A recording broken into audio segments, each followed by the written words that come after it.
140 சங்கீதம்.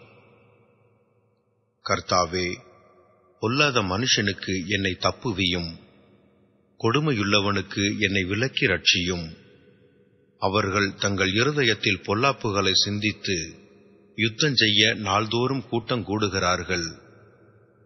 சர்ப்பத்தைப் போல் தங்கள் நாவை கூர்மையாக்குகிறார்கள். அவர்கள் உதடுகளின் கீழ் விரியன் பாம்பின் விஷம் இருக்கிறது. கர்த்தாவே, துன்மார்க்கனுடைய கைகளுக்கு என்னை நீங்கலாக்கி கொடியவனுக்கு என்னை விலக்கி ரட்சியும். அவர்கள் என் நடைகளை கவிழ்க்க பார்க்கிறார்கள். அகங்காரிகள் எனக்கு கண்ணியையும் கயிறுகளையும் மறைவாய் வைக்கிறார்கள். வழியோரத்திலே வலையை விரித்து எனக்கு சுருக்குகளை வைக்கிறார்கள்.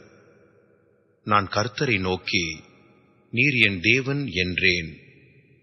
கர்த்தாவே, என் விண்ணப்பங்களின் சத்தத்துக்கு செவி கொடும். ஆண்டவராகிய கர்த்தாவே, என் ரட்சிப்பின் பெலனே, யுத்த நாளில் என் தலையை மூடினீர். கர்த்தாவே, துன்மார்க்கனுடைய ஆசைகள் சித்தியாதபடி செய்யும். அவன் தன்னை உயர்த்தாதபடி அவனுடைய சேனையை நடந்தேற ஒட்டாதேயும்.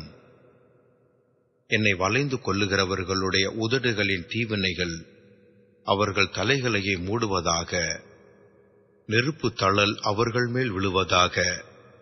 அக்கினியிலும் அவர்கள் எழுந்திருக்க கூடாத படு குழிகளிலும் தள்ளப்படுவார்களாக. பொல்லாத நாவுள்ளவன் பூமியிலே நிலைப்பதில்லை. கொடுமையான மனுஷனை பறக்கடிக்கிற பொல்லாப்பு அவனை வேட்டையாடும். சிறுமையானவனின் வழக்கையும் எளியவர்களின் நியாயத்தையும் கர்த்தர் விசாரிப்பார் என்று அறிவேன். நீதிமான்கள் உமது நாமத்தை துதிப்பார்கள்.